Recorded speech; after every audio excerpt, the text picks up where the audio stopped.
Everyone. I'm so glad that you're taking a couple minutes to listen to this short little bit about participatory practices. In this short video, I want to talk to you about something that's transforming how we work with communities and young people, and that's participatory practices. We'll explore what they are, why they matter, especially with youth, and how they're shaping the future of philanthropy through shared power, not lost power. So what are participatory practices?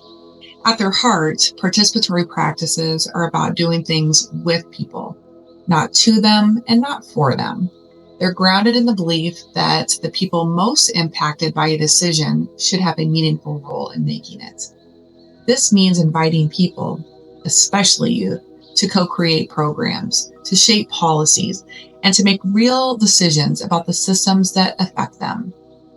Participatory practices show up in education, in healthcare, public systems, and philanthropy, centering around core values that we happen to share: community wisdom, trust through transparency, collaborative learning, and most of all, shared leadership.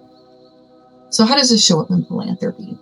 One of the clearest examples is something called participatory philanthropy, and more specifically, participatory grant making. In traditional philanthropy, decisions about where money goes are often made by a small group of people, usually professionals or a board, who have or may not necessarily reflect or represent the communities being served. But participatory philanthropy shifts that model. It invites people with lived experience, youth, grassroots leaders, community members, to not just be advisors, but actual decision makers.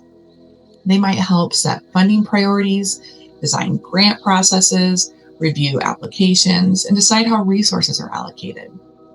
So a little context in history. Participatory philanthropy isn't brand new. It actually builds on decades of community-led and grassroots giving traditions, especially in indigenous communities, mutual aid networks, and the global south.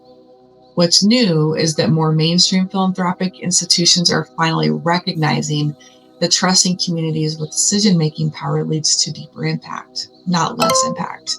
And that includes trusting young people. Why is power sharing essential with youth? Well, because young people have so much to offer, not just potential, but real-time leadership, innovation, and insight. Yet, too often, adult-led systems leave them out of the conversations that shape their lives, their communities, and the systems that directly impact them. Whether it's mental health, education, public policy, youth are the ones living that reality, yet rarely the ones making the decisions. Power sharing with youth doesn't mean giving up control. It means expanding the table. It means recognizing lived experience as a form of expertise and making space for it to guide decisions. In fact, when foundations adopt participatory approaches, they aren't losing power. They're just transforming it. They're saying, we trust you, we see your leadership, and let's do this together. And that's powerful. So what role does the board play in participatory practices? Boards play a critical role in participatory practices, not by stepping back, but by stepping differently. Instead of holding all the decision-making power, boards become stewards of values, champions of equity, and enablers of shared leadership. Their role is to see the tone from the top for inclusive, community-centered work, to approve governance structures that make room for youth and community voice, to create policies that support power sharing rather than gatekeeping it, and hold the organization accountable to transparency and trust building. In a participatory model, boards don't lose relevance, they evolve. They become more reflective of the community, more responsive, and more aligned with what equitable leadership truly looks like. So how are we doing this with youth? We're working to center young people through meaningful, ongoing engagement, not just that one-time feedback.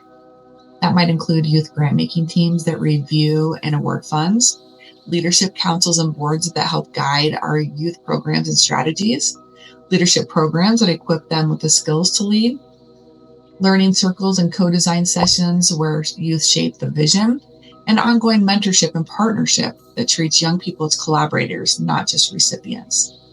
We've seen firsthand now how this builds not just better decisions, but more confident, connected, and empowered youth who see themselves as agents of change.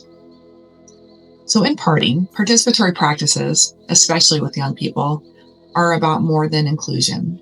They're about equity, trust, and transformation. When we share power, we don't lose it, we multiply it. We create space for wisdom to rise, for youth to lead, and for philanthropy to become a force that truly reflects the communities it hopes to serve.